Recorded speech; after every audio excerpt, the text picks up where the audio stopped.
Good morning everybody.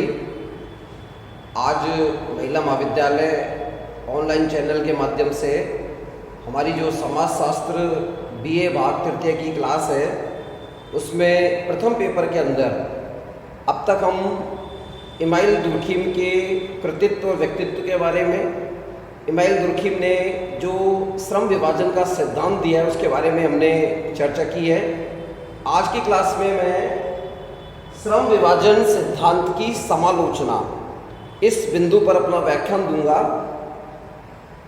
Durkheim ने जो अपना सिद्धांत दिया, जो अपना शोध कार्य पूर्ण किया, division of labour in society, ये 1893 में किया है। चूँकि ये इनका पहला अकादमिक प्रबंधनीय शोध वाला कार्य है, तो निश्चित तौर पर जब कोई व्यक्ति प्रथम प्रयास में कोई भी शोध कार्य करता है तो निश्चित तौर पर उसमें कुछ कमियां रहना स्वाभाविक है। और समकालीन विद्वानों ने, विशेषकर Robert Bierstedt, Robert K Merton, Harry Elmer Barnes, Raymond Aron, इन 4 विद्वानों ने इसकी समालोचना को प्रस्तुत किया है।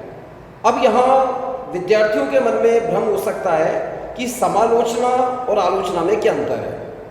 देखिए, आलोचना की जब बात होगी तो केवल हम उसके नकारात्मक पक्षों को ही देखेंगे, यानी क्रिटिक अप्रोच को ध्यान रखा जाता है। लेकिन समालोचना में दोनों पक्षों पर चर्चा होती है, भले ही उसका परसेंटेज कम ज़्यादा हो सकता है कि उसमें नकारात्मक तथ्य क्या है और उसके सकारात्मक तथ्य क्या है। अर्थात इसे हम यूँ भी समझ सकते हैं कि उस सिद्धांत में बुनियादी तौर पर क्या कमियां हैं और वो सिद्धांत समकालीन परिस्थितियों में या उस समय की तात्कालीन परिस्थितियों में कितना सफल रहा होगा, इसके बारे में समालोचना करने वाले विद्वान चर्चा करते हैं। सबसे पहले हम बात करेंगे रॉबर्ट बियरस्टेट। रॉबर्ट बियरस्टेट ने अपने शब्दों में इसे स्पष्ट करते हुए कहा कि इमाइल दुर्खिम ने चूँकि ये जीवन का पहला अकादमिक प्रयास किया था तो इसमें 2 प्रमुख कमियां उनको नज़र आती है। एक तो वो कहता है कि एक ऐसी रचना है जो विचार के निर्माण को बताता है, यानी आज मैं कोई भी विचार करता हूँ जो मेरी व्यक्तिगत चेतना से जुड़ा भी हो सकता है, अब मैं उस विचार को ही सिद्धांत के रूप में थोपने की कोशिश करूँ बिना उसके परीक्षण के, बिना सामान्यीकरण के, तो उसमें कमियां रहना निश्चित तौर पर लाजमी होता है। ऐसी स्थिति में इन्होंने विचार के आधार पर इस सिद्धांत को माना। दूसरा, इन्होंने स्पष्ट किया कि इनका चिंतन परिपक्व अवस्था तक नहीं पहुंचा है, यानी अनमैच्योर रिसर्च है ये। इस 2 बिंदुओं के आधार पर रॉबर्ट बियरस्टेट ने इसकी आलोचना की है। इन्होंने इसकी समालोचना भी की है, जो मैं इस व्याख्यान के अंतिम चरण में स्पष्ट करूंगा। जॉर्ज सिम्पसन के साथ इनकी समालोचना है। अब हम बात करते हैं रॉबर्ट के मर्टन। जैसा कि नाम से स्पष्ट है, मर्टन समाजशास्त्रीय अवधारणाओं में प्रकार्यवादी विद्वान माने जाते हैं। इन्होंने दुर्खिम की कई बिंदुओं के आधार पर आलोचना की। उसमें प्रथम बिंदु ये है कि दुर्खिम ने प्रत्यक्षवाद के स्थान पर जहाँ भी सिद्धांत का निर्माण किया, सिद्धांत की संरचनाओं की बात की, प्रकार्य शब्द का प्रयोग किया है। यानी खुद दुर्खिम भ्रम की स्थिति में है कि हम प्रकार्य के आधार पर आगे बढ़ रहे हैं या प्रत्यक्षवाद के सिद्धांत के आधार पर आगे बढ़ रहे हैं। यहाँ मर्टन का तर्क है कि दुर्खिम ने लक्ष्य या उद्देश्य के स्थान पर प्रकार्य शब्द का प्रयोग किया है, जो इस सिद्धांत की सबसे बड़ी कमी है। दूसरा बिंदु, मर्टन कहना चाहता है कि इन्होंने उद्विकास को इसमें शामिल किया। जैसे सावयवी समाज की जब व्याख्या की थी तो उन्होंने एक शरीर का उदाहरण देकर बताया कि अलग अलग अंग अलग अलग कार्य करते हैं, उनकी अलग संरचनाएं होती हैं और उन संरचनाओं के बीच इंटरकनेक्शन है और वो परस्पर निर्भरता की स्थिति में एक सावयव का उदाहरण प्रस्तुत करते हैं। ठीक उसी प्रकार समाज के अंदर समाजशास्त्रीय सिद्धांतीय परंपराओं में श्रम विभाजन पाया जाता है। यानी इन्होंने कहीं ना कहीं डार्विन के उद्विकास को, स्पेंसर के उद्विकास को जोड़ने की असफल कोशिश की है। ऐसी स्थिति में इनका यह प्रयोग करना इस सिद्धांत की कमी को बताता है। तीसरा है पद्धति शास्त्र। आप कोई भी लड़ाई बिना हथियारों के नहीं लड़ सकते। ऐसी स्थिति में एक समाजशास्त्री के पास जब वो शोध कार्य करता है, टूल्स होती हैं वैज्ञानिक पद्धतियाँ।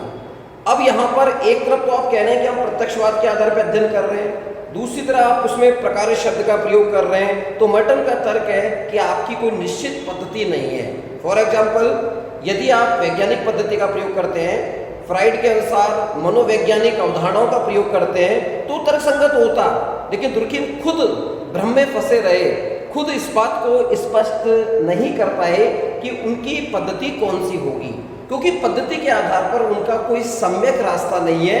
उनको जहां आवश्यकता हुई उन्होंने वैज्ञानिक अवधारणाओं का प्रयोग किया, जहां आवश्यकता हुई अपने सिद्धांत को स्थापित करने के लिए कपोल कल्पित स्व सृजित बातों को उसमें जोड़ने का प्रयास किया है, जो उन्हें कहीं ना कहीं अवैज्ञानिकता के स्तर पर ले गया है। यहाँ मैं विद्यार्थियों को स्पष्ट कर दूं, मर्टन ने ही एक मिडिल रेंज थ्योरी दी थी, मध्य स्तरीय सिद्धांत। उसमें दुनिया के प्रमुख समाजशास्त्री सिद्धांतों को 3 भागों में बांटा।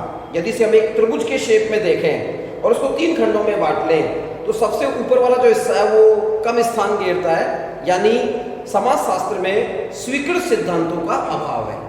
द्वितीय जो मध्यम पट्टी है वो थोड़ी अधिक है क्षेत्रफल की दृष्टि से। उस त्रिभुज का ध्यान आप करें तो यानी ऐसे सिद्धांत बहुत हैं जो समाजशास्त्रीय तो है, लेकिन उनकी वैज्ञानिकता वृहद स्तर पर सिद्ध नहीं हुई है। और जो तलेटी का हिस्सा है जो बहुत बड़ा है, यानी हर व्यक्ति के द्वारा किया गया शोध उसमें शामिल है। तो मिडिल रेंज थ्योरी सिद्धांतों की वृहदता सूक्ष्मता के आधार पर जब इन्होंने बताई, तो उस कोटि में हमें जानकर आश्चर्य होगा कि दुर्खिम का यह श्रम विभाजन का सिद्धांत उच्च स्तरीय वृहद स्तरीय सिद्धांतों की श्रेणी में नहीं है, क्योंकि इसकी आमूलचूल जो कमी है, बुनियादी कमी है, वो इसकी पद्धति की है। इसकी कोई विशिष्ट शैली या पद्धति का अभाव होना इस श्रम विभाजन के सिद्धांत की कमी को स्पष्ट करता है। दुर्खिम के सिद्धांत को समूहवादी दृष्टिकोण के आधार पर भी मर्टन आलोचना का बिंदु बनाता है। उनके शब्दों में कि दुर्खिम ने समूहवादी दृष्टिकोण की जो व्याख्या की है वो पूरी तरह गलत है। एक तरफ तो आप समूह की बात करते हैं, एक तरफ आप खंडात्मक समाज की बात करते हैं। ये परिवर्तन कैसे हुआ, उनकी व्यक्तिगत चेतना सामूहिक चेतना में कैसे बदली, इन प्रश्नों पर दुर्खिम मौन ही रहे हैं। अगले बिंदु के रूप में मर्टन कहते हैं कि दुर्खिम ने नैतिकता की विवेचना को अनुयुक्त ढंग से या एक सही रूप में प्रस्तुत नहीं किया। वो कहते हैं कि व्यक्तिगत नैतिकता और सामाजिक नैतिकता 2 अलग अलग बिंदु हैं, लेकिन ऐसा प्रतीत होता है कि दुर्खिम ने अपने सिद्धांत में व्यक्तिगत नैतिकता और सामूहिक नैतिकता को कहीं कहीं मिलाने का प्रयास भी किया है। इसी अर्थ में जब जनसंख्या की बात होती है, जब दुर्खिम से पूछा गया कि भाई समाज में श्रम विभाजन होता क्या, इसके कारण बताइए, तो ऐसी स्थिति के अंदर दुर्खिम यह स्पष्ट नहीं कर पाए कि जनसंख्या का नैतिक घनत्व और संख्यात्मक घनत्व ये विशिष्ट रूप में किस तरह कारगर सिद्ध होगा। इस प्रश्न पर दुर्खिम मौन रहते हैं। ठीक इसी प्रकार मर्टन का सबसे बड़ा जो ऑब्जेक्शन है वो ये है कि इस श्रम विभाजन के सिद्धांत के अंदर एक तरफ तो आप कहते हैं कि यांत्रिक समाज, जो खंडात्मक समाज है, जो आदिम समाज है, उसमें श्रम विभाजन नहीं होता, और दूसरी ओर सावयवी समाज जो अलग अलग विभक्त है, अलग अलग अंगों में, उसमें श्रम विभाजन होता है। तो ये यात्रा यांत्रिक से सावयवी तक कैसे पहुंची, इसका कोई ठोस कारण, ठोस व्याख्या दुर्खिम करने में असफल रहे हैं। मर्टन ने इन बिंदुओं के आधार पर आलोचना की है। अगले विद्वान है हमारे यहाँ रेमंड एरन। देखिए, रेमंड एरन ने अपनी एक महत्वपूर्ण समाजशास्त्रीय पुस्तक लिखी है, और उस पुस्तक में man currents in sociological thoughts, उसमें व्याख्या करते हुए इनके शब्दों में ये उस पुस्तक में लिखते हैं कि दुर्खिम ने यांत्रिक एकता वाले समाज को खंडात्मक समाज की संज्ञा दी है, जो अपने आप में पूर्ण एक अलग समाज होता है। क्या उसी समय कोई दूसरा समूहवादी समाज भी था? यदि था तो दुर्खिम इसकी व्याख्या क्यों नहीं करते? ये इसका एक आलोचना का बिंदु है। द्वितीय, दुर्खिम ने श्रम विभाजन में जीव शास्त्रीय व्याख्या की, शरीर का मॉडल बनाकर उसको सावयव के साथ जोड़ने की कोशिश की। उसमें वो तारतम्यता, या हम कहते हैं कि आधार पर एक जो अनुपातिक विवेचना है, जो समानता है, उसको स्पष्ट करने में असफल रहे हैं। ठीक इसी प्रकार रेमंड एरन अपनी इस पुस्तक में तर्क देते हैं कि बिना पद्धति के, बिना वैज्ञानिक आधार के आप किसी भी समाजशास्त्रीय सिद्धांत के दुर्ग में प्रवेश नहीं कर सकते। ये उसकी सीढ़ियाँ होती हैं। जब आपके पास खुद में ही भ्रम है कि मैं प्रत्यक्षवाद के आधार पर अध्ययन करूं, प्रकार के आधार पर अध्ययन करूं, नैतिकता के आधार पर अध्ययन करूं या घनत्व के आधार पर अध्ययन करूं, सिद्धांत बनाना अलग है, सिद्धांत की वैज्ञानिक परिपुष्टता के आधार पर उसको स्थापित करना अलग बात है। दुर्खिम नवोदित समाजशास्त्री के रूप में अपने पहले ही प्रयास में थोड़ा असफल सिद्ध हुए हैं। तीसरे विद्वान जो यहाँ पर हैरी एल्मर बार्न्स है, उन्होंने एक पुस्तक लिखी है an introduction to the history of social thought. इस पुस्तक में इन्होंने 3 बिंदुओं के आधार पर इस सिद्धांत की आलोचना की। उन्हीं के शब्दों में दुर्खिम व्यक्तिगत नैतिकता व सामाजिक नैतिकता के अंतर को स्पष्ट करने में असफल रहे हैं। दूसरा, इन्होंने कहा कि इसकी पद्धति निश्चित नहीं है। भौतिक विज्ञानों की पद्धतियों के साथ तुलना करें तो इनकी पद्धति का आधार बिल्कुल नकारात्मक स्तर का है।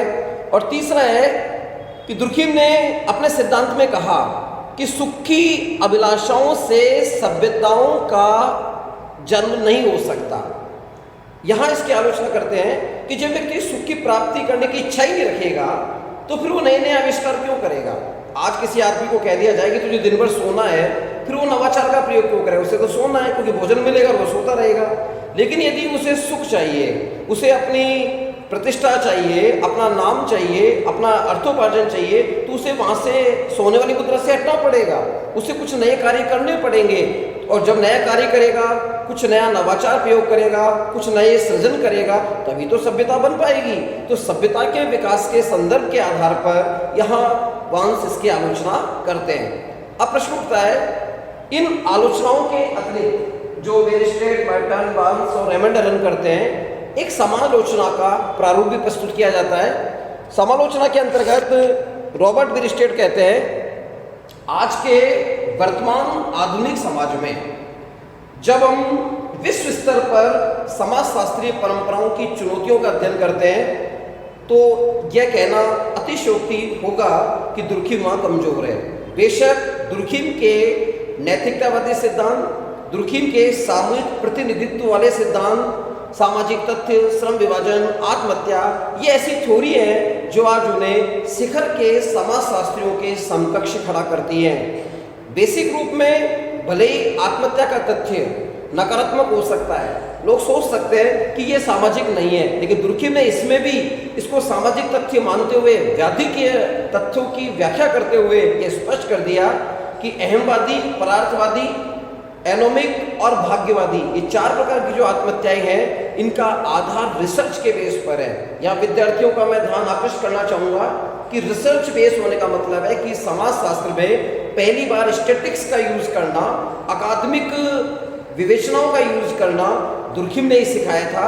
अतः यह सिद्धांत उस दृष्टिकोण से अपनी महत्वता आज भी रखता है। दूसरा बिंदु, जॉर्ज सिम्पसन अपने शब्दों में कहते हैं कि यह उस व्यक्ति की प्रथम महान कृति है जिसे लगभग 1/4 शताब्दियों तक स्वीकार किया गया है।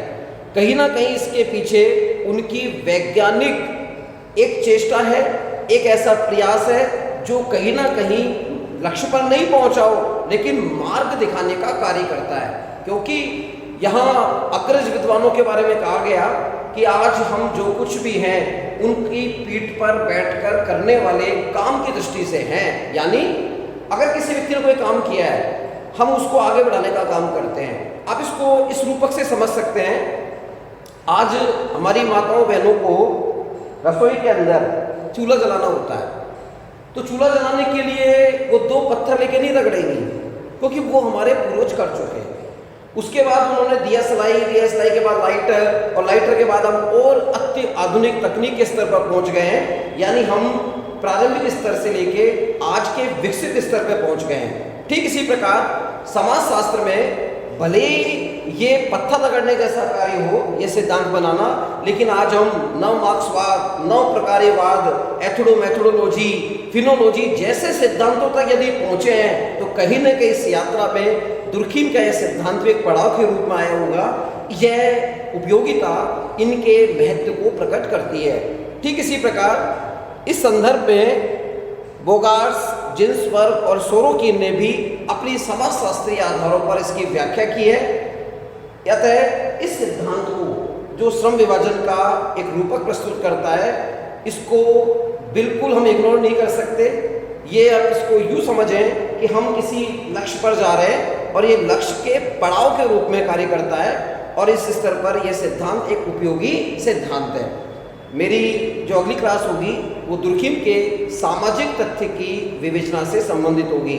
इस संक्षिप्त व्याख्यान में आप इसे ध्यान से सुने, समझें और इस कोविड-19 जो महामारी है, ये जो वैश्विक महामारी का रूप है, इसमें घर पर रहते हुए अपने अध्ययन को सुचारू रूप से गतिशील रखें। धन्यवाद।